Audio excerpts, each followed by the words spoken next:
الحمد لله يمن على عباده بمواسم الخيرات. الحمد لله الذي يمن على عباده بمواسم الخيرات، وأشهد أن لا إله إلا الله وحده لا شريك له رب البريات، وأشهد أن نبينا محمد عبد الله ورسوله صلى الله وسلم وبارك عليه وعلى آله وصحبه أولو الفضل والمكرمات والتابعين ومن تبعهم بإحسان ما دامت الأرض والسماوات. أما بعد، فقال الله تبارك وتعالى في كلامه المجيد بعد أعوذ بالله من الشيطان الرجيم: وما آتاكم الرسول فخذوه وما نهاكم عنه فانتهوا واتقوا الله إن الله شديد العقاب. وعن عائشة رضي الله تعالى عنها قالت: كان رسول الله صلى الله عليه وسلم كلما كان ليلتها من رسول الله صلى الله عليه وسلم يخرج من آخر الليل إلى البقي فيقول: السلام عليكم دار قوم مؤمنين وأتاكم ما توعدون غدا معجلون وإن إن شاء الله بكم لاحقون اللهم اغفر لي لأهل بقي الغرقد. رواه مسلم، أخرجه المسلم في كتاب الجنائز. وعن أبي هريرة رضي الله تعالى عنه قال: قال رسول الله صلى الله عليه وسلم: تفتح أبواب الجنة، وفي رواية تورد أعمال الناس يوم الاثنين ويوم الخميس فيغفر لكل عبد لا يشرك بالله شيئا إلا رجل كان بينه وبين أخيه شحنة فيقال: أنظر هذين حتى يستلها أخرجه المسلم في كتاب البر والصلة. প্রশংসা মাত্র আল্লাহ সুবহানাহু ওয়া তাআলার, যিনি বিশ্বজগতের একমাত্র মালিক, যিনি আমাদেরকে কল্যাণকর পথ দেখিয়েছেন এবং হক বাতিলের মাঝে পার্থক্যকারীর মানদণ্ড তিনি সৃষ্টি করেছেন এবং পৃথিবীতে এমন ব্যক্তিদের তিনি সৃষ্টি করেছেন যারা হক আর বাতিলের মাঝে পার্থক্য নির্ণয় করতে সক্ষম। আল্লাহ সুবহানাহু ওয়া তাআলা তিনি তার পক্ষ থেকে তার অনুগ্রহে আমাদেরকে সঠিক পথ দেখিয়েছেন, আমাদেরকে সঠিক পথ দেখিয়ে থাকেন এবং কিয়ামত পর্যন্ত তিনি এই হক পথটিকে বহাল রাখবেন বলে ঘোষণা করেছেন। আমরা সেই সত্তার প্রশংসা করি, আমরা বলি আলহামদুলিল্লাহ। সালাতু ওয়া সালাম প্রিয় নবী মুহাম্মদুর রাসূলুল্লাহ সাল্লাল্লাহু আলাইহি ওয়াসাল্লামের প্রতি, যার মাধ্যমে আমরা এই কল্যাণকর দিন পেয়েছি, যার মাধ্যমে হক আর বাতিলকে স্পষ্ট করা হয়েছে, যার আদর্শকে আমাদের উপরে ফরজ করা হয়েছে, যার আমলকে আমাদের জন্য সুন্নাহ করা হয়েছে এবং যা তিনি অপছন্দ করতেন বা ছেড়ে দিতেন সেগুলো আমাদের জন্য বর্জনীয় করা হয়েছে। আমরা সেই রাসূলের প্রতি সালাত এবং সালাম পাঠ করি। আমরা বলি আল্লাহুম্মা সাল্লি ওয়া সাল্লিম ওয়া বারিক আলা নাবিয়িকা মুহাম্মদ। আজকের খুতবার বিষয় হবে 15 শাবান তথা আমাদের সমাজের লাইলাতুল বারাত বা শবে বরাত সম্পর্কে। এর কিছু ইঙ্গিত দেব, যদিও অধিকাংশ কথাগুলো আপনাদের জানা রয়েছে, তবে আজকে একটু ব্যতিক্রমভাবে কথাগুলোকে পেশ করতে চাচ্ছি। দলিলগুলো পরে আসবে, কিন্তু এই শবরাতকে কেন্দ্র করে আমাদের সমাজের মানুষের কিছু কথা এবং তার জবাব স্বরূপ কিছু কথা আপনার কাছে পেশ করব। প্রথম কথা হলো, আজকে হলো শাবান মাসের 12 তারিখ, আর 3 দিন পর লাইলাতুন নিসফে মিন শাবান, মানে শাবান মাসের 15 রজনীর রাতে বাংলাদেশে এমনকি এশিয়া মহাদেশের এবং বিভিন্ন জায়গায় শবরাত বলে একটা রাত পালন করা হয়। সেই রাতে কি করা হয় এটা আমরা যেটা দেখে আসতেছি বিগত বছরগুলোতে, যতদিন থেকে আমাদের জ্ঞান হয়েছে, একটা পর্যায়ে আমরা সারা রাত ঘুরে বেড়াতাম, আগরবাতি মোমবাতি কিনতাম, কেউ পটকা ফুটাতো। তবে পটকা ফুটানোটা, তারপরে তারাবাতি বলেন, ঝাড়বাতি বলেন, ওগুলো সম্পর্কে সবসময় ওলামাগণ এর বিপক্ষে বলে আসছে, কেউ এটাকে সাপোর্ট করেনি।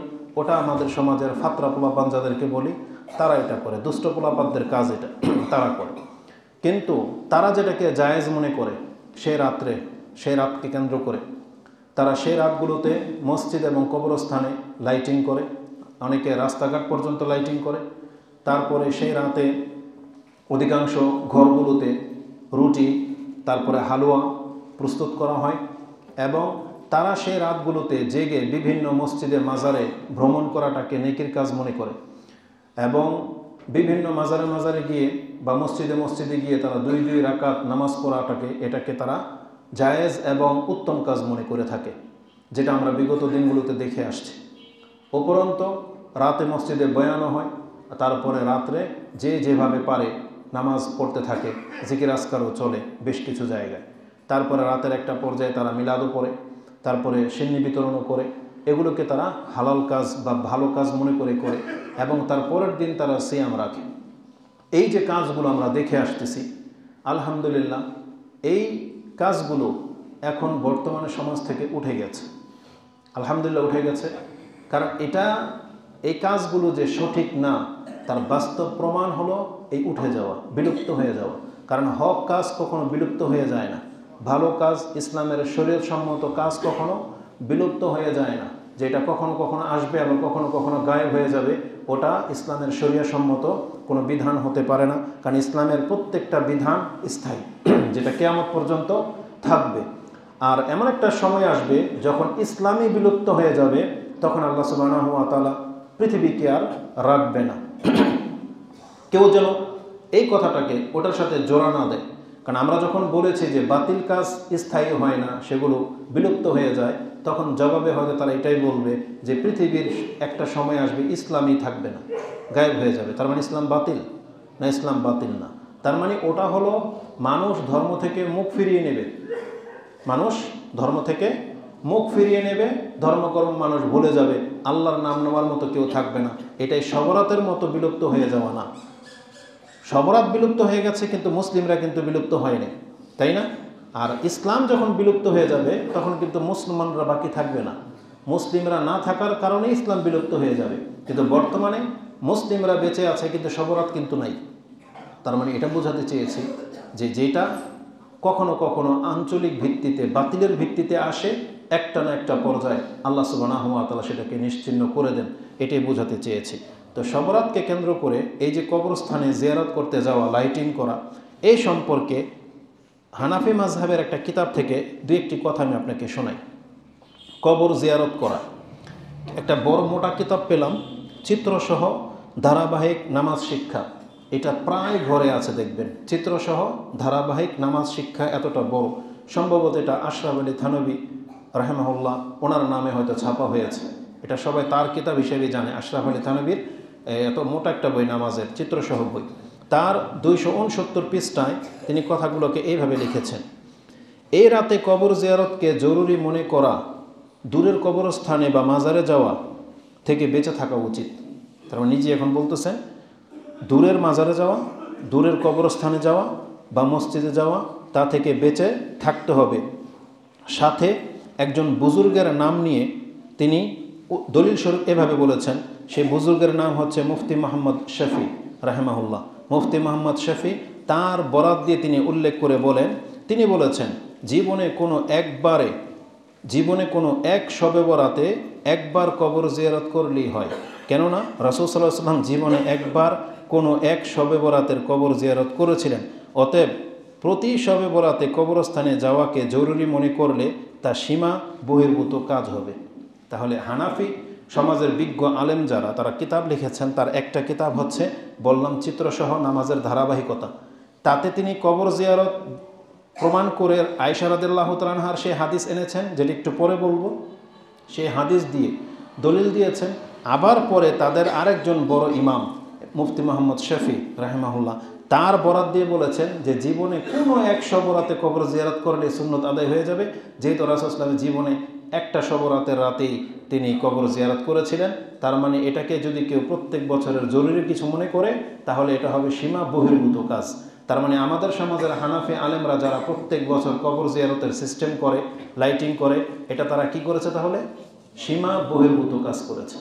এটা হচ্ছে তাদের আলেমদের দৃষ্টিভঙ্গি থেকে আমি আপনাকে পেশ করলাম। পৃষ্ঠা নাম্বার হচ্ছে 269। আমরা যদি এর জবাব দিই, কীভাবে দেব? আমাদের জবাবটা হবে, প্রথমত আয়েশা রাদিয়াল্লাহু তাআলা আনহা থেকে যে হাদিসটি তারা পেশ করে থাকে যে রাসূলুল্লাহ সাল্লাল্লাহু আলাইহি ওয়াসাল্লামকে আমি একদিন হারিয়ে ফেললাম, তাহলে কথা যখন এই পর্যন্ত আসছে, তাহলে হাদিসটা দিয়ে শুরু করি। হাদিসটা আসছে ইবনু মাজাতে, হাদিস নাম্বার হচ্ছে 1389, 1389 ইবনু মাজাতে, মুসনাদে আহমদে 16018, আর তিরমিজিতে আসছে 739, মিশকাতে আপনি দ্বিতীয় খণ্ডে পেয়ে যাবেন সালাতের অধ্যায় 37 নম্বর পর্বে 1299-তে। হাদিস হলো আয়েশা রাদিয়াল্লাহু তাআলা আনহা তিনি বলেন, কালাত ফাকাত্তু, মানে লস, আমি হারিয়ে ফেলেছি, রাসূলুল্লাহ সাল্লাল্লাহু আলাইহি ওয়াসাল্লাম লাইলাতান, একদিন রাতে, ফাখারাজতু আতলুবুহু ফাইজা হুয়া বিল বাকি, আমি তাকে খুঁজতে বের হলাম এবং তাকে গিয়ে আমি বাকি কবরস্থানে গিয়ে পেয়ে গেলাম। রাফিউন রাসাহু ইলা সামা, তখন তার মাথাটা আকাশের দিকে এভাবে উঁচু হয়েছিল। ফাকালা আকুনতি তাখাফিনা আইয়াহিফাল্লাহু ওয়া রাসূল, তার মানে রাসূল সাল্লাল্লাহু আলাইহি ওয়াসাল্লাম, ঘটনাটা শর্ট করে দেওয়া হয়েছে। রাসূল সাল্লাল্লাহু আলাইহি ওয়াসাল্লাম তার পেছনে পেছনে এসে ঘরে তাকে বললেন যে তুমি কেন গিয়েছিলে, বা তুমি কি ভয় পাও যে আল্লাহ এবং তার রাসূল তোমার সাথে খেয়ানত করবে বা জুলুম করবে তোমার উপরে? তখন আয়েশা রাদিয়াল্লাহু তাআলা আনহা তিনি বলেন, কুলতু ইয়া রাসূলুল্লাহ ইন্নী জানানতু আন্নাকা আতাইতা বাদান নিসাইক, আমার ধারণা হলো যে আজকে তো আমার সাথে থাকার পালা, সম্ভবত আপনি অন্য কোনো স্ত্রীর ঘরে গেলেন কিনা, এই জন্য আমার চিন্তা ছিল, এই জন্য আমি বের হয়ে এসেছি।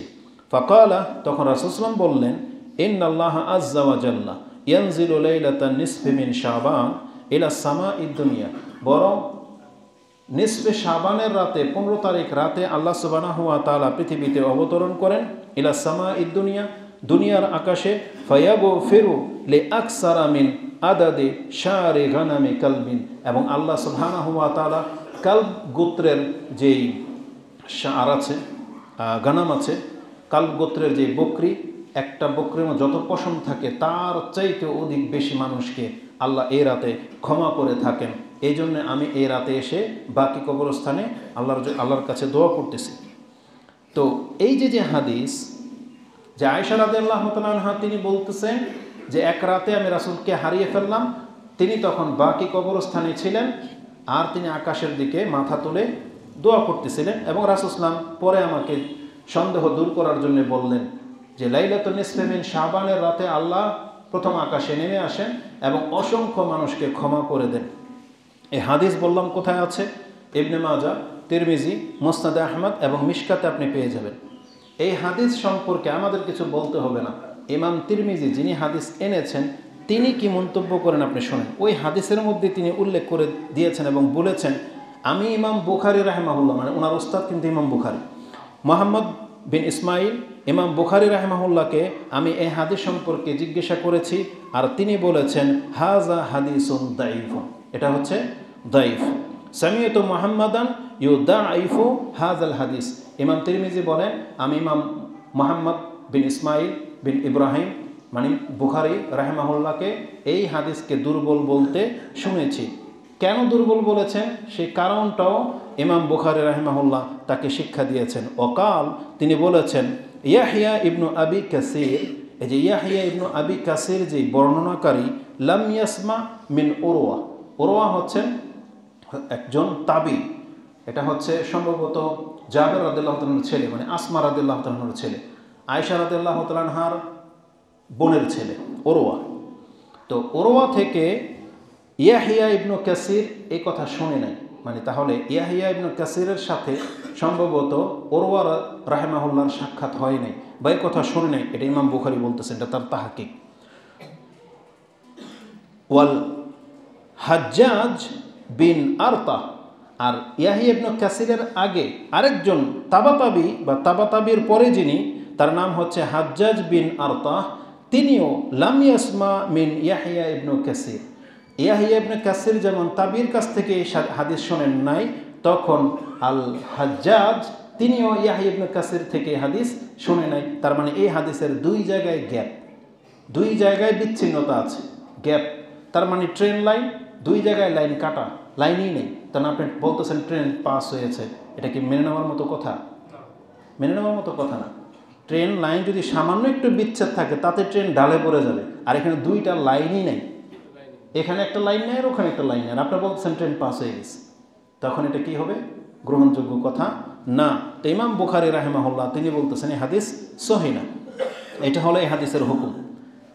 তাহলে এই হাদিসকে তারা দলিল হিসাবে পেশ করেছেন, যেহেতু ইবনে মাজাতে আসছে তাই তারা এই হাদিসকে দলিল স্বরূপ কবর জিয়ারতকে জায়েজ করে দিল, তাও আবার লাইলাতুন নিসফে মিন শাবান, মানে শাবান মাসের 15 তারিখ রাতে।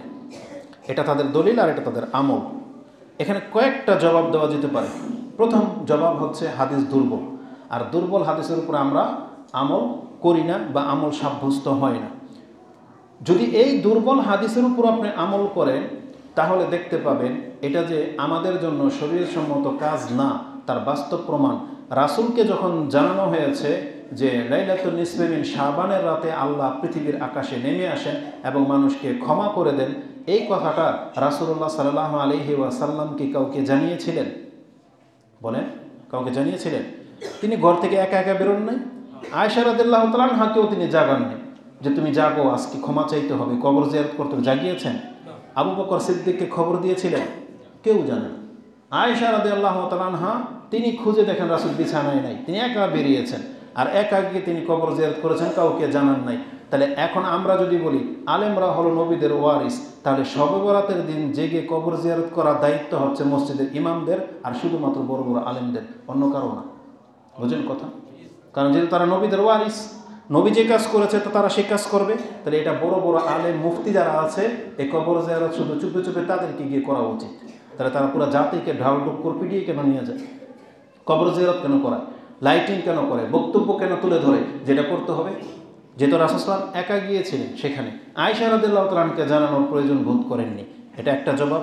দ্বিতীয় জবাব হলো এই হাদিস যে দুর্বল এবং এটা যে একটা মুনকার হাদিসও হতে পারে, কেননা যেই হাদিস সহিহ হাদিসের খেলাফ চলে যায় ওটা মুনকারের পর্যায়ে পড়ে যায়, মানে প্রত্যাখ্যানযোগ্য হাদিস।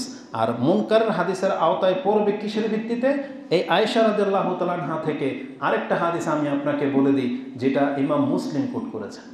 হাদিস যদি মুসলিমে থাকে তাহলে তার মান কি এটা তো আপনার কম বেশি জানার কথা। তা আয়েশা রাদিয়াল্লাহু তাআলা আনহা থেকে ইমাম মুসলিম যে হাদিসটা কোট করেছেন, আন্নাহা কালাত কানা রাসূলুল্লাহি সাল্লাল্লাহু আলাইহি ওয়াসাল্লাম কুল্লামা কানা লাইলাতুহা মিন রাসূলিল্লাহি সাল্লাল্লাহু আলাইহি ওয়াসাল্লাম ইয়াখরুজু মিন আখিরিল লাইলি ইলাল বাকি। রাসূলুল্লাহ সাল্লাল্লাহু আলাইহি ওয়াসাল্লামের জীবনের যতগুলো রাত আমার দিনে পড়েছে, অন্যান্য স্ত্রীদের বেলায় কি ঘটে এটা তিনি জানেন না, কারণ আমার সাথে যেটা ঘটবে ওটাই আমি জানবো। তো আয়েশা রাদিয়াল্লাহু তাআলা আনহা তিনি বলতেছেন, আমার সাথে যে রাতগুলো রাসূল সাল্লামের পালা পড়তো, সময় হতো, সেই রাতগুলোতে আমি দেখেছি তিনি প্রত্যেক ওই রাতে, মানে যেই দিন তিনি আমার ঘরে থাকতেন আমি দেখেছি, সেই দিন রাতের শেষ অংশে তিনি প্রত্যেক দিনই ওই বাকি কবরস্থানে যেতেন। মানে যেই দিনগুলোতে রাসূল সাল্লামের পালা পড়তো আয়েশা রাদিয়াল্লাহু তাআলা আনহার সাথে, তিনি বলতেন আমার সাথে থাকার সময় আমি দেখেছি প্রত্যেক রাতে রাসূল সাল্লাম রাতের শেষ অংশে তিনি বাকি কবরস্থানে যেতেন, ফায়াকুল, এবং তিনি বলতেন আসসালামু আলাইকুম দারা কওমিল মুমিনিনা। তার মানে কবর জিয়ারতের যে দোয়া, কবরবাসীকে সালাম দেওয়া, এটা রাসূল সাল্লাম করতেন। আতাকুম মা তুআদুনা গাদান মুআজ্জালান, তোমাদের সাথে যে ওয়াদা করা হয়েছিল তোমরা সেই ওয়াদা পেয়ে গেছো, তার মানে তোমরা কবরে ঢুকে গেছো, এটা প্রত্যেকের সাথে ওয়াদা ছিল। ওয়া ইন্না ইনশা আল্লাহু বিকুম লাহিকুন, আর খুব শীঘ্রই ইনশাআল্লাহ আমরাও তোমাদের সাথে মিলিত হব। তারপর তিনি বলতেন আল্লাহুম্মা গফির লি আহলি বাকিল গারকাদ, আল্লাহ তুমি বাকি কবরস্থানের মুর্দাদেরকে আল্লাহ তুমি ক্ষমা করে দাও। রাসূল সাল্লাল্লাহু আলাইহি ওয়াসাল্লাম এটা প্রত্যেক রাতে এসে শেষ অংশে এসে এই কবরস্থানে জিয়ারত করতেন এবং তিনি বাকি কবরস্থানের মাইয়িতদের জন্য তিনি ক্ষমা প্রার্থনা করতেন। এই হাদিস ইমাম মুসলিম জানাজার অধ্যায়ে এনেছেন 2144 নম্বর হাদিস। তাহলে এই হাদিস থেকে আমরা যেটা পেলাম যে রাসূলুল্লাহ সাল্লাল্লাহু আলাইহি ওয়াসাল্লাম শুধু শবরাতের দিন, শবরাত শব্দটাই আসলে বাতিল শব্দ, 15 শাবানের রাতে শুধু কবর জিয়ারত করতে তিনি আসতেন, এ কথা ভুল প্রমাণিত হচ্ছে মুসলিমের হাদিস দ্বারা, কারণ এটা ছিল রাসূলুল্লাহ সাল্লাল্লাহু আলাইহি ওয়াসাল্লামের প্রত্যেক রাতের আমল। আর এখান থেকে আরেকটা জিনিস জানা যায়, কবরস্থান জিয়ারত করার সব থেকে উত্তম সময় হলো এই সাহারির সময়, ফজরের আগে। এটা হচ্ছে কবর জিয়ারতের সবচেয়ে উত্তম সময়। কিন্তু আমরা কখন কবর জিয়ারত করি?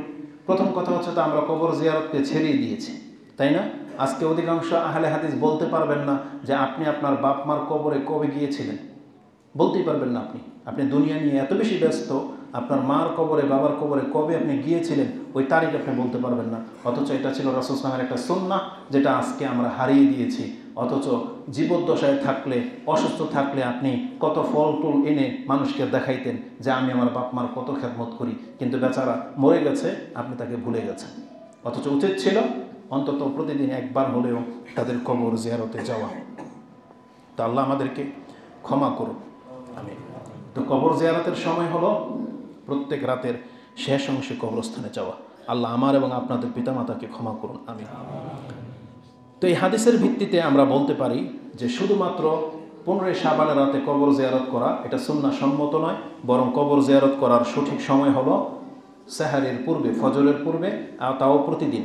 তাহলে এটা একটা গেল হাদিস, যেই হাদিসটাকে বলেছে ওই চিত্রসহ নামাজের বইয়ে দলিল হিসাবে পেশ করা হয়েছে।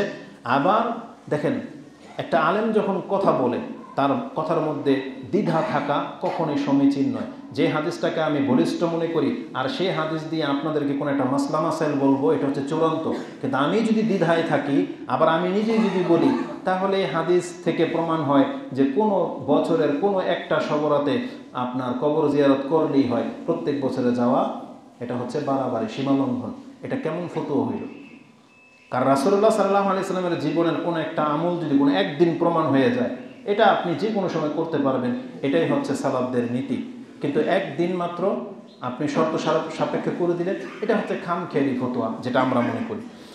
তারপরে শোনেন, দ্বিতীয়ত হচ্ছে এই কবর জিয়ারত করা তাহলে এই হাদিসের ভিত্তিতে গ্রহণযোগ্য নয়। 15 শাবানের রাতকে শবে বরাত বলা, এটার যুক্তিগত কতটুকু এ সম্পর্কে যতটুকু আমি ঘেঁটে দেখেছি তার সারসংক্ষেপ আমি আপনাকে বলবো যে 15 শাবানের রাতকে শবরাত দাবি করে যে দলিল পেশ করা হয়, প্রথম কথা হচ্ছে সেই দলিল হচ্ছে জাল, মিথ্যা হাদিস।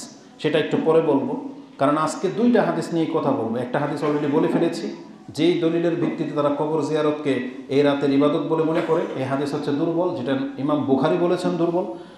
আর দ্বিতীয় আরেকটা হাদিস আছে যেটা নামাজ আর সিয়াম রাখার ক্ষেত্রে, এটা একটু পরে বলবো। তো শবরাত শব্দর যে কথাটা আমরা বহু টিভি চ্যানেলগুলোর তাদের আলেমদের জবাব শুনেছি, তারা আপনাদেরকে একটা ধোঁকা দেয় যে এরা বলে শবরাত কোরআন হাদিসে নেই। কয়ার বেকুফ, নামাজও তো কোরআনে নেই, রোজাও তো কোরআনে নেই, তো এটার আরবিটা আছে না? বলছে আছে। যেমন নামাজ নাই কিন্তু সালাত শব্দটা তো আছে, তাও রোজা নাই, সিয়াম শব্দ তো আছে, তো শবে বরাত নাই, শবরাতের আরবিটা আছে। তখন আমি যে জিজ্ঞেস করি শবরাতের আরবিটা কি, তখন আপনাকে পেশ করতে হবে। শবরাত শব্দের আরবি তো লাইলাতুন নিসফি মিন শাবান না, ওটাও অর্থ হইল তো শাবান মাসের 15 রজনীর রাত, এটা হচ্ছে বাংলা। তাহলে লাইলাতুন নিসফি মিন শাবান এটার বাংলা হলো মধ্য রজনীর রাত, শাবান মাসের মধ্য 15 মধ্য রজনীর রাত। কিন্তু শবে বরাত শব্দটার আরবি কি এটা দেখা। তো আমি যেটা দেখতে পাচ্ছি, সব শব্দটাও ফার্সি, বরাত শব্দটাও ফার্সি। তো বরাত শব্দটাকে ফার্সিওয়ালারা কোন অর্থে ব্যবহার করে এটা আমি জানি না, কিন্তু সবকে যে রাতকে বোঝায় এটা আমি জানি। তো বারাত শব্দ তারা বলতে চাচ্ছে ভাগ্য, যে ফার্সিওয়ালারা বারাত দিয়ে ভাগ্যকে বোঝায়। তো শবে বরাত যদি ফার্সি শব্দ হয়, বাংলায় হবে ভাগ্য রজনী। এখন আপনি এটাকে আরবি করে, তখন কি হবে? সব মানে হচ্ছে রাত, আর রাতের আরবি লাইল। রাতের আরবি কি? লাইল। আর বরাত যদি হয় ভাগ্য, তাহলে ভাগ্যকে কোরআনের মধ্যে কদর বলা হয়েছে। কোরআনে কি বলা হয়েছে? তাকদির, কদর বলেন না? তাইলে শবে বরাতের আরবি যদি করেন, শব্দটা কি হবে? লাইলাতুল কদর। তাহলে আমরা তো জানি যে লাইলাতুল কদর কোরআনে আছে, আছে না? তাহলে লাইলাতুল কদর কি শাবান মাসে না রমজান মাসে? রমজান মাসে। তাহলে তারা যদি বলতে চায় যে শবে বরাতের শব্দ ফার্সিতে নেই, আরবিতে আছে, আমরা স্বীকার করে নেব যে হ্যাঁ, শবে বরাত শব্দের কথা আরবিতে আছে, বরং আরবিতে শুধু নাই, বরং আল্লাহ কোরআনের মধ্যে একটা সূরাই নাযিল করেছে শবে বরাত সম্পর্কে, সূরাই নাযিল করেছে। শবে বরাতের আরবি কি? লাইলাতুল কদর। আর একটা সূরাই আছে সূরাতুল কদর। তাহলে স্পষ্ট কি না কথা? তাহলে তাদের এই বিভ্রান্তির মধ্যে আপনি পড়বেন না। শবে বরাত বলতে শাবান মাসে কোনো রাত নাই, জেনে নেন। শবে বরাত বলতে যে রাতটা আছে এটা হলো লাইলাতুল কদরের অপর নাম। 4টা নাম আমি আপনার কাছে পেশ করব, যে নামগুলো কোত্থেকে আসছে। তো কদরের রাতের মোট 4টা নাম রয়েছে। তার মাঝে 2টা নাম স্বয়ং কোরআনের আয়াতের মধ্যে পাবেন, আর 2টা নাম আলেমরা তাহকিক করে বের করেছেন। এটা আলেমদের মতের ভিত্তিতে নাম, ওটা রাসূলের হাদিসের মধ্যেও নাই। 2টা নাম শুধু আছে কোরআন হাদিসে, আর 2টা নাম আলেমদের ধার করা নাম, মানে তাদের তাহকিক করা নাম। প্রথম নাম লাইলাতুল কদর। আর লাইলাতুল কদর সম্পর্কে এটা আপনি জানেন যে ইন্না আনজালনাহু ফি লাইলাতুল কদর। আল্লাহ বলেছেন এই কোরআনকে আমি নাজিল করেছি কখন? কদরের রাতে। তাহলে এখানে লাইলাতুল কদর শব্দটা আছে, এটা আপনি সূরা আল কদর 97 নম্বর সূরার 1 নম্বর আয়াতে পেয়ে যাবেন।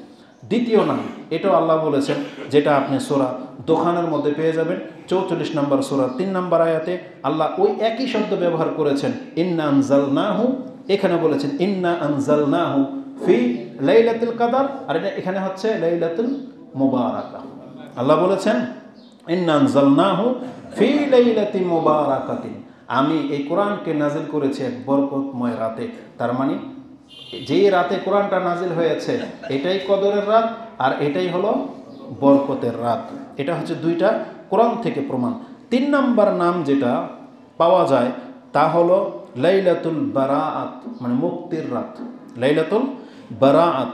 4র্থ নাম হচ্ছে লাইলাতুস সাক, মানে চেক বাজেট পাস করার রাত, মানে এই যে ভাগ্য কার কি তকদির হবে ফয়সালা করার রাত হচ্ছে লাইলাতুস সাক।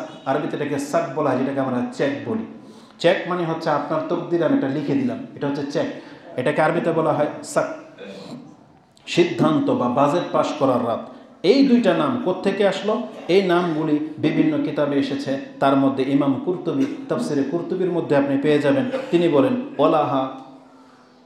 ওয়ালাহা আরবাআতু আসমাইন, এই রাতের 4টা নাম আছে। এটা ইমাম কুরতুবী বলেছেন। তার একটা নাম হচ্ছে লাইলাতুল মুবারাকা, বাংলা করেন বরকতময় রাত, লাইলাতুল কদর ভাগ্য রজনীর রাত, লাইলাতুল বারাআত মুক্তির রাত, ও লাইলাতুস সাক তকদিরের উপরে যা ফয়সালা করা হবে বাজেট, ওই ভাগ্যটাকে নির্ধারণ করার রাত হচ্ছে এই কদরের রাত। তার মানে ইমাম কুরতুবী রাহিমাহুল্লাহ তারা উল্লেখ করে গেছে যে শবে বরাত যে শব্দটা এটাও কদরের রাতের একটা ফার্সি শব্দ, কদরের রাতের একটা ফার্সি শব্দ। আপনি তাফসিরে কুরতুবী দেখে নেন। তো এই 4টি নাম ওই একটি রাতেরই, যেটা হচ্ছে লাইলাতুল কদর। শবে বরাত শব্দের অর্থ কি? যেটা আমি আপনাকে বললাম যে শবে বরাত শব্দের অর্থ হচ্ছে, যদি ফার্সিটাকে আরবি করেন তাহলে ভাগ্য রজনীর রাত, মুক্তির রাত শবে বরাত দিয়ে হয় না। তবে কেউ কেউ বলেছেন যে বারাত শব্দটাও কোরআনে আছে। বারাত যে শব্দটা কোরআনে আছে ওখানে মুক্তির অর্থেও ব্যবহার হয়েছে, আবার সম্পর্ক ছেদ করার অর্থেও ব্যবহার হয়েছে। যেমন কোরআনে সূরা তাওবার 1ম আয়াত, 9 নম্বর সূরার 1ম আয়াত, আল্লাহ বলেছেন বারাআতুম মিনাল্লাহি ওয়া রাসূলিহি ইলা আখিরিল আয়াত, যে আল্লাহ এবং তার রাসূল সম্পর্ক ছেদের ঘোষণা করলেন কাদের কাছ থেকে? মিনাল মুশরিকিন, মুশরিকদের কাছ থেকে। মানে মুশরিকদের সাথে আল্লাহ এবং তার রাসূলের কোনো সম্পর্ক নাই। এখানে আল্লাহ ওই বারাআতুন বলেছেন, তাদের সাথে আমাদের কোনো সম্পর্ক নাই। তাহলে এই বারাত শব্দটা হলো সম্পর্ক ছেদের রাত। তাহলে লাইলাতুল বারাত শবে বরাত যদি আপনি নামকরণ করেন তাহলে এই রাত্রে কিসের সাথে সম্পর্ক ছেদ করবেন আপনি? কার সাথে? যদি এমনটা বলা হয় দুনিয়ার সাথে সম্পর্ক ছেদ করার রাত, তাহলে সেই ক্ষেত্রে প্রযোজ্য হতে পারে যে আমরা দুনিয়ার থেকে সম্পর্ক ছেদ করে এই রাত্রে আমরা আল্লাহর সাথে সম্পর্ক জড়ব, এই জন্য এই রাতের নাম শবে বরাত। এটা তাদের থিঙ্কিংয়ে হইতে পারে। তাহলে বারাত শব্দটা এখান থেকে এসেছে। কোরআনে আরেকটা সূরার মধ্যে বারাত শব্দটা পাওয়া যায়, যেটা সূরা আল কামার 54 নম্বর সূরাতে 43 নম্বর আয়াতে পেয়ে যাবেন, যেখানে আল্লাহ কাফেরদের সম্পর্কে মক্কার মুশরিকদেরকে বলতেছেন, এই মক্কার মুশরিকরা ঈমান কেন আনে না? এরা নিজেদেরকে কি ওই আগের জাতির চাইতে বেশি সম্মানিত মনে করে? মানে ইহুদি নাসারাদের চাইতে বেশি সম্মানিত মক্কার লোকেরা?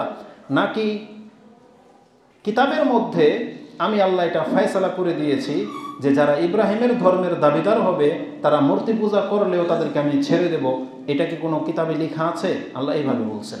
তার মানে আজকে আমাদের অধিকাংশ মুসলিমদেরকে এই কথা শুনতে হবে, যারা সালাত আদায় করেন না, যারা কবর মাজার নিয়ে ব্যবসা করেন ব্যস্ত, আপনি জেনে নেন আল্লাহ কিতাবে লেখা দেয় নেই যে আপনি শুধু মুহাম্মাদের উম্মত দাবি করলে আপনাকে মুক্তি দিয়ে দেওয়া হবে আর আপনি নামাজ পড়েন বা না পড়েন, মাজারে যান বা না যান, এমন কোনো চুক্তি আল্লাহ আপনার সাথে করে নেই। আল্লাহ সুবহানাহু ওয়া তাআলা বলেছেন ইসলাম যে পালন করবে সে কেবল নাজাত পাবে। মুসলমানের ঘরে জন্ম হওয়া, উম্মতে মুহাম্মাদি হয়ে যাওয়া, এটা আপনার নাজাতের মাপকাঠি না। তো এই কথাটা আল্লাহ সুবহানাহু ওয়া তাআলা বলেছেন, আকুফারুকুম খায়রুম মিন উলাইকুম, এই কুফাররা কি আগের যুগের মানুষের চেয়ে বেশি শ্রেষ্ঠ ছিল?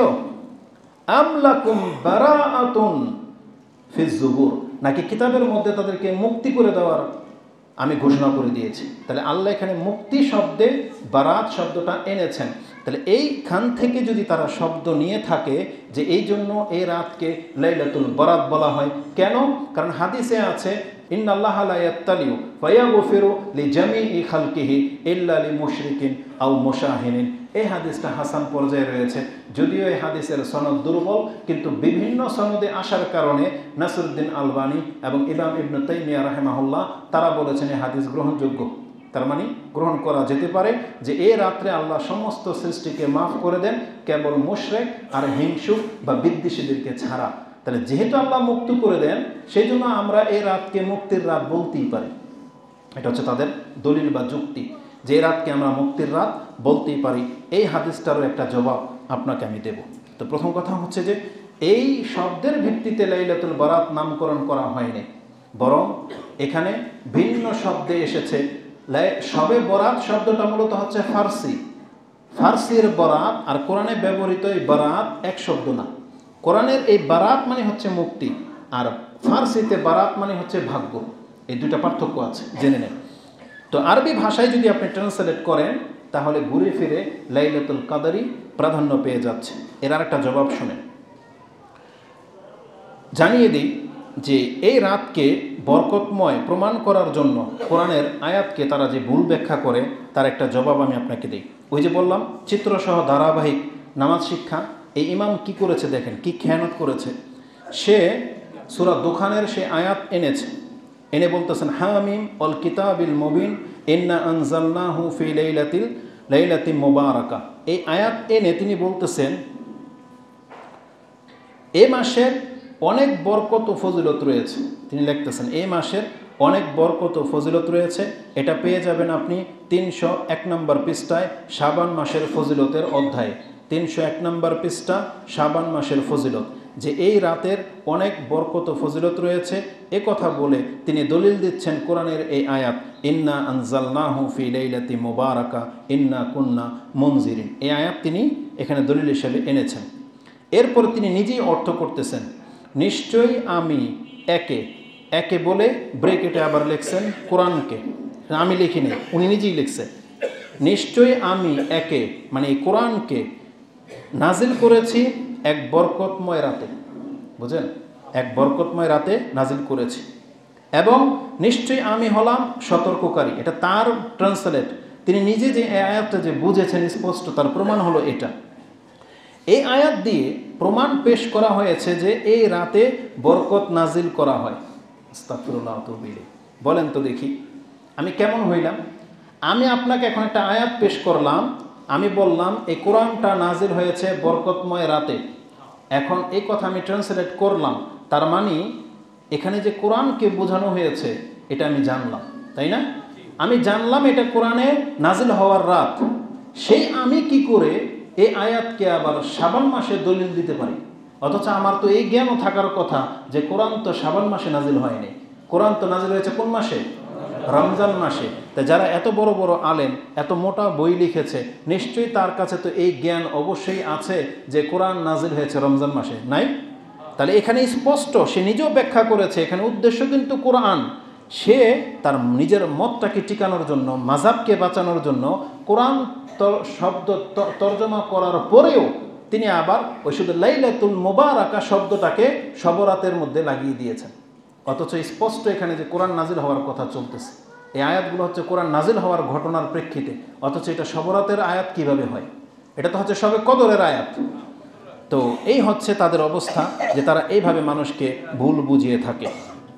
তো আল্লাহ সুবহানাহু ওয়া তাআলা আমাদেরকে জানিয়ে দিয়েছেন ইন্না আনজালনাহু ফি লাইলাতুল কদর, সেটা হচ্ছে রমজান মাসের একটা রাত। এবং আল্লাহ নিজেও জানিয়ে দিয়েছেন হতে পারে একটা আয়াত কোনো ব্যক্তির নজর থেকে সরে যেতে পারে কিতাব লেখার সময়, এজন্য আমরা তাদেরকে স্মরণ করিয়ে দিতে চাই। যদি এটা আমাদের শ্রোতারা সবাই জানে যে কোরআন নাজিল হয়েছে রমজান মাস, নাকি জানেন না? তাহলে রমজান মাসে কোরআন নাজিল হয়েছে। আল্লাহ সুবহানাহু ওয়া তাআলা সূরা বাকারার 185 নম্বর আয়াতে বলে দিয়েছেন শাহরু রমাদান আল্লাযী উনজিলা ফীহিল কুরআন, কোরআন নাজিল হয়েছে রমজান মাসে। আমাদের একজন পীর আছে আমাদের অঞ্চলে, নারায়ণগঞ্জের ফেমাস, তার নাম তো নেব না। তার বক্তব্যের মধ্যে শবে বরাতকে প্রতিষ্ঠিত করার জন্য ইকরিমা রাহিমাহুল্লাহর বরাত দিয়ে বলতেছে যে একটা মত আছে, ইকরিমা রাহিমাহুল্লাহ বলেছে কোরআন নাজিল হয়েছে শবে বরাতে। বুঝেন, সে এত বড় একজন পীর, সে তার মতকে ঠিকানোর জন্য সে ইকরিমা রাহিমাহুল্লাহর উক্তি দিয়ে নিজে পাশ কেটে চলে যেতে চেয়েছে, মানে ঝড় বৃষ্টি যেন ইকরিমার উপরে পড়ে। কিন্তু সে কতটা মিথ্যার আশ্রয় নিয়েছে আমি আপনাকে দেখাই। ইকরিমা রাহিমাহুল্লাহ থেকে এই একটা মত তাফসীরকারগণ উল্লেখ করেছেন। উল্লেখ করে তাফসীরকারগণ নিজেরাই কি বলেছেন এটা একটু শুনেন, যে কে কি বলেছে। ইকরিমা রাহিমাহুল্লাহ সম্পর্কে যে কথাটা বলা হয়, তার কথাটা উল্লেখ করে প্রত্যেক ইমাম সম্মানের সাথে সেটাকে রিজেক্ট করে দিয়েছেন।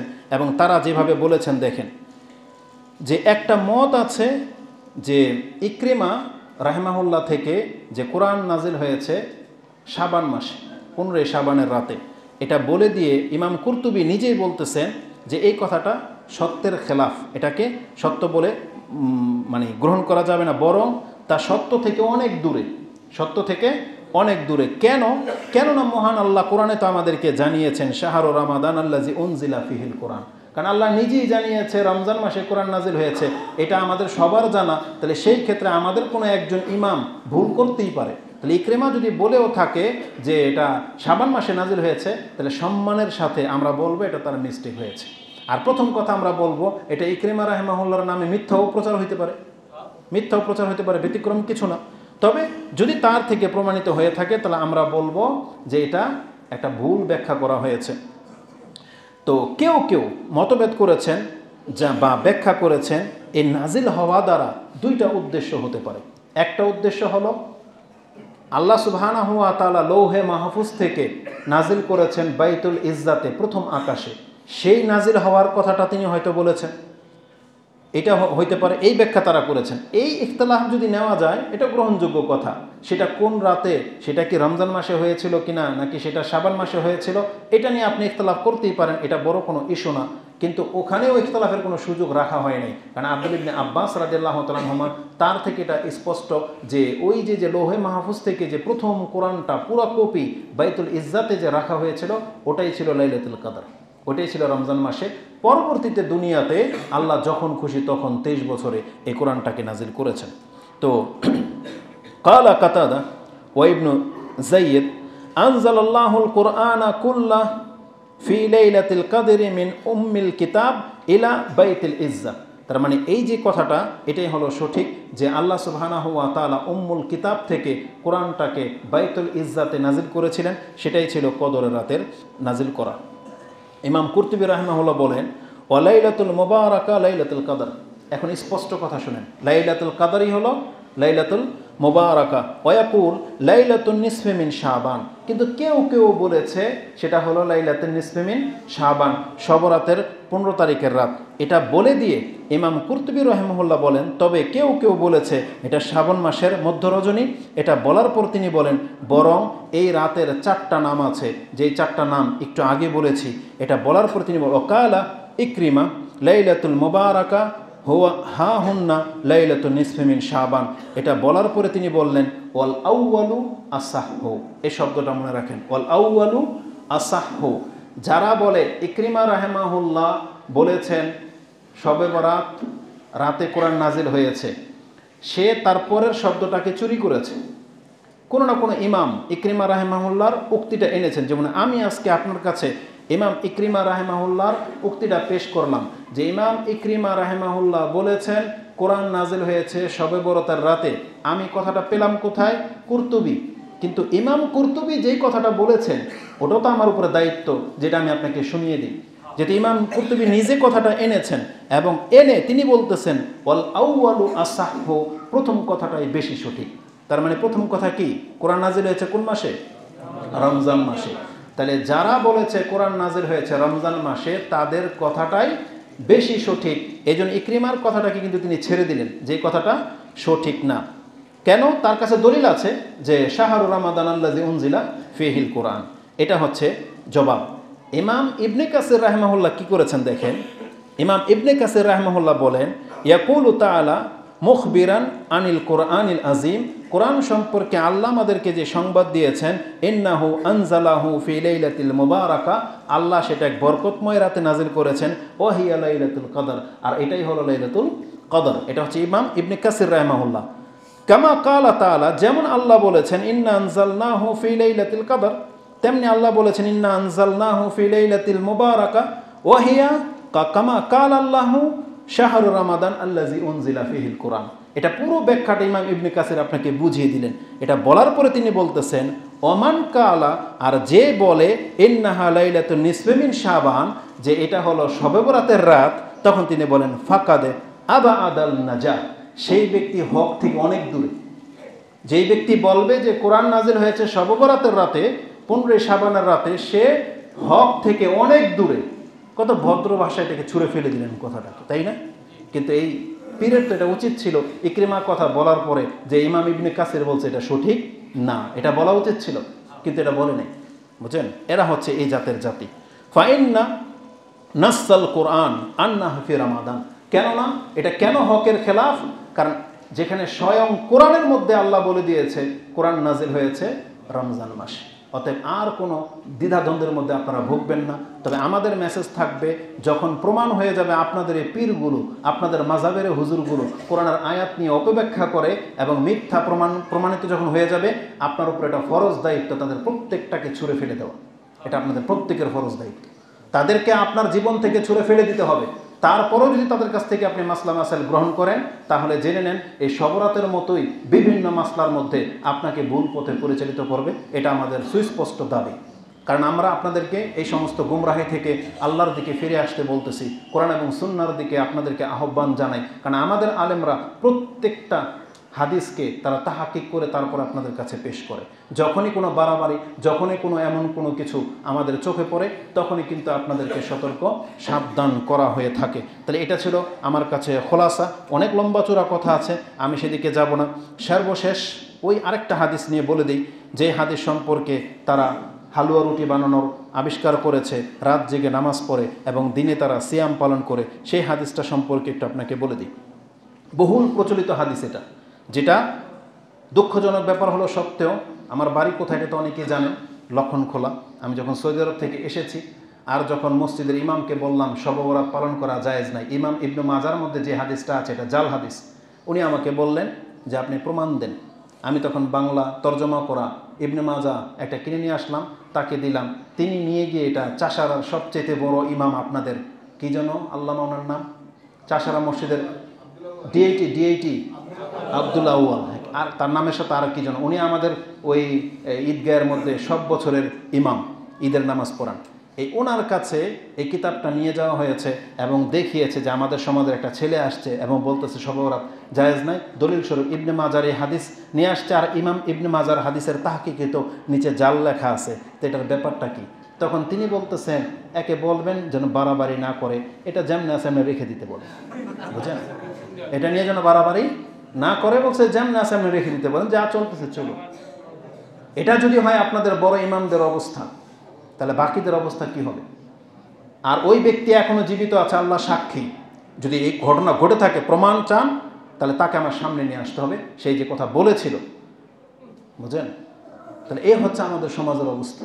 জেনে শুনেও এটাকে জাতির কাছে তারা পেশ করে না, অথচ স্পষ্ট বলে দিলে জাতিকে তাকে খেয়ে ফেলবে, জাতি তাকে খেয়ে ফেলবে না, বরং সম্মানের সাথে দেখবে যে না, এতদিন ভুল ছিল, আমাদের হুজুর এখন জেনে আমাদেরকে সতর্ক সাবধান করে দিলেন যেটা ভুল। কিন্তু তাদের লজ্জা হয় না যে মানুষ এটাকে নিয়ে নিন্দা করবে, আমি মানুষের কাছে ছোট হয়ে যাব, তাও লজ্জা পায় না যে আহলে হাদিসের ভালো জ্ঞানীরা আমাকে ধরে ফেলবে, তাও তারা এদের মানে কোনো ভ্রুক্ষেপ করে না, শুধুমাত্র শ্রোতাদের কারণে, শুধুমাত্র নাজ নেয়াজ, ওই যে ওই রাতের কিছু মিলাদ পড়ানো হয়, ওই রাতের কিছু নজর নেয়াজ আসে, সেটার জন্য তারা এটাকে ছাড়তে চাচ্ছে না।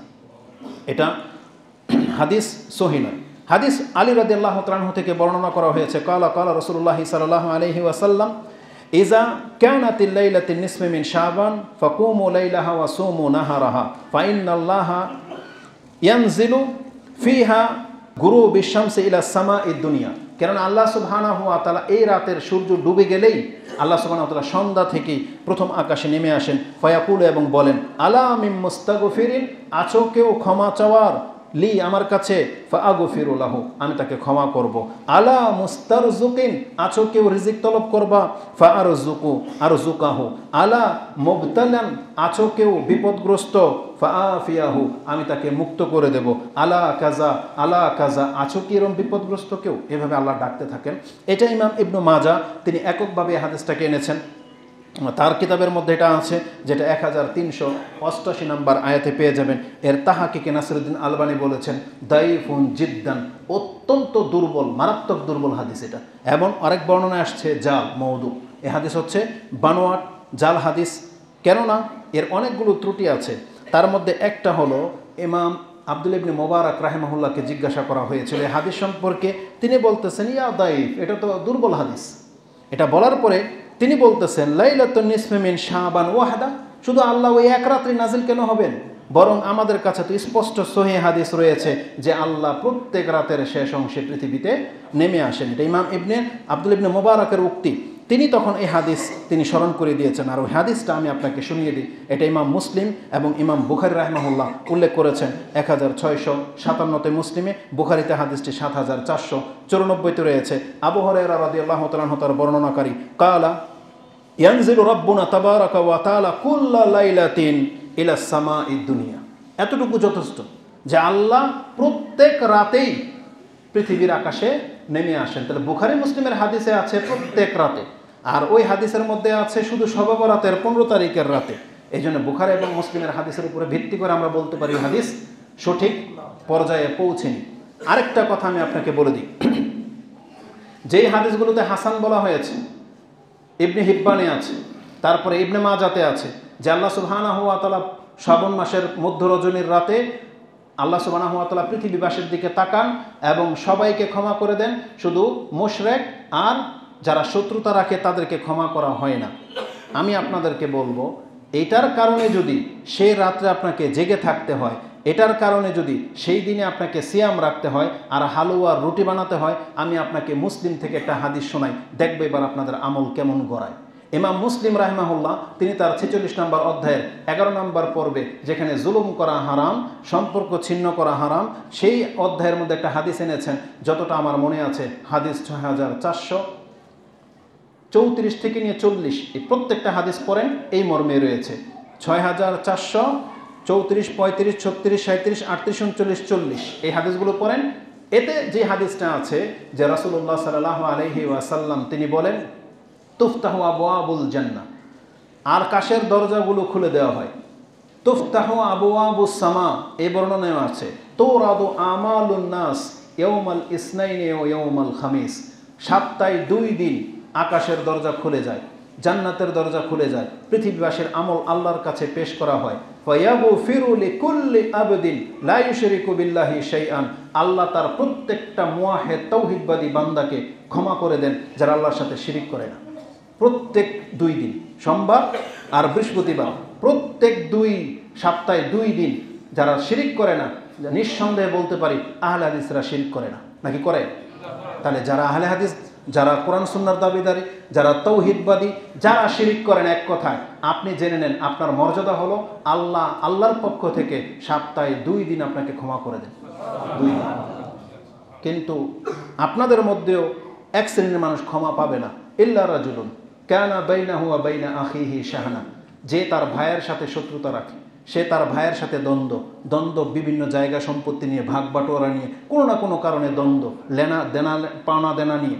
আল্লাহ শুধু বলেন আনজিরু হাযাইনি হাত্তা ইয়াস্তালিহা, এই দুই ব্যক্তিকে ছেড়ে দাও, এদেরকে ক্ষমা করবা না, হাত্তা ইয়াস্তালিহা, যতক্ষণ পর্যন্ত সে তার ভাই মীমাংসায় না আসতেছে। মীমাংসা হয়ে গেলেই ক্ষমা পেয়ে যাবে। অতএব আপনি যদি আল্লাহর ক্ষমা পেতে চান, আপনি আপনার ভাইকে ক্ষমা করে দেন, আপনার ভাইকে ক্ষমা করে দেন, আল্লাহ আপনাকে ক্ষমা করে দেবে। তাহলে হাদিস মুসলিমে রয়েছে। এবার বলেন তো দেখি, এখানে আরেকটা কথা বলি, আমাকে একটা মেসেজ দেওয়া হয়েছে যে আপনি এই সম্পর্কে আমাকে একটু কিছু বললেন যাতে করে তার জন্য সহজ হবে। সেটা হলো এই, যারা শ্বশুর বাড়ির থেকে টাকা নেন, ঋণে নিয়েছেন, যেইভাবে বাহানা করে নিয়েছেন, আপনাদের উচিত আপনাদের শ্বশুরের এই টাকাগুলো রিটার্ন করা। কারণ আপনি কিন্তু এটা ঋণগ্রস্ত হিসেবে আনছেন, ঋণ হিসেবে আনছেন না? আর নাকি আপনি এটা চালাকি, যেটা যৌতুক হিসাবে আপনি হালাল করে নেবেন? যদি এটা না হয়, তাহলে শ্বশুর বাড়ি থেকে, স্ত্রীর থেকে হোক, বোন থেকে হোক, যার কাছ থেকে আপনি এনেছেন, আপনাকে সে দিয়েছে সম্পর্কের উপরে ভিত্তি করে। কারণ সে আপনার কাছে নত, তারা আপনার কাছে নত, সম্মান করে আপনাকে, মেয়ের জামাই কি না কি ভাবে, দিতেই হবে, বিপদে পড়েছে, দিয়েছে। আপনি সেটাকে হালাল কেন ভাবতেছেন? উপরন্তু আপনার কাছে টাকা চাইলে আপনি রিয়েক্ট করেন, মানে কি? তার মানে কি আপনি ওই ঋণগ্রস্ত অবস্থায় মরে যেতে চাচ্ছেন? আপনি কি ভুলে গেছেন যে আল্লাহ যে আপনাকে ক্ষমা করবে না? নাকি শ্বশুরের টাকাকে আপনি হালাল মনে করেন? কি মনে করেন? সরকারি টাকার শ্বশুরের টাকা একই নাকি? দুইটাই হারাম। সরকারের সম্পত্তি যারা ছিনিমিনে খাচ্ছে তারা জবাব দেবে, আপনি যাবেন না সেখানে। ঠিক তেমনি ঋণ যার কাছ থেকে আপনি নেন না কেন, হাত্তা আপনার স্ত্রীর কাছ থেকে যদি আপনি ঋণ নেন, আপনি পরিশোধ করতে বাধ্য আপনি ঋণ। মোহর টাকাও তো ঋণ না, এই টাকা পরিশোধ করতে আপনি বাধ্য। নাহলে আল্লাহকে আপনি আপনার ওই যে বড় ভাইয়ের মতো আর নিজের দলের নেতার মতো ভাববেন না যে আল্লাহ আপনার চেহারার দিকে তাকায় আপনাকে মাফ করে দেবে। ঋণের পাপ কারো মাফ হবে না, জেনে নেন। যেখানে আল্লাহ সুবহানাহু ওয়া তাআলা শহীদদের সমস্ত পাপ মাফ করে দেন, ইল্লা দাইন বলা হয়েছে, একমাত্র ঋণের পাপ মাফ হয় না শহীদদের পর্যন্ত। অতএব আপনি শুধু আহলে হাদিস হয়েই মাপ পেয়ে যাবেন, এত সহজ ভাববেন না দুনিয়াটাকে। তো কথা হচ্ছে যে আল্লাহ সুবহানাহু ওয়া তাআলা প্রত্যেক সোমবার আর বৃহস্পতিবার দিন ক্ষমা করে দেন। এবার বলেন তো, তাহলে যেই হুজুররা এটা জানলো যে শবে বরাতের রাতে আল্লাহ তাকায় এবং সবাইকে ক্ষমা করে দেয়, এই জন্য আমাদের দায়িত্ব নামাজ পড়ার, রোজা রাখা, তাহলে সোমবার দিন বৃহস্পতিবার দিন কেন করেন না? কেন সেই রাত জাগেন না? কেন তখন আর হালুয়া রুটি বানান না? কেন মসজিদ লাইটিং হয় না? অথচ হাদিস তো মুসলিমের। কি মনে করেন? হাদিস মুসলিমের, সেটা আপনার কাছে প্রাধান্য পাচ্ছে না, কিন্তু আপনার মাযহাবের ভিত্তিতে হাদিস দুর্বল হোক, জাল হোক, আপনার তাতে কোনো মাথা ব্যথা নেই। এটা কেমন শরীয়ত আপনাদের? না, এই জন্য আমাদের মুসলিম ভাইদেরকে আমরা বলবো, কোরআন এবং সুন্নাহর দিকে ফিরে আসেন। আকুলু লিকাউলি হাযা আস্তাগফিরুল্লাহ লি ওয়া লাকুম ওয়া লিসাইরিল মুসলিমিন ফাস্তাগফিরু ইন্নাহু হুয়াল গফুরুর রহিম।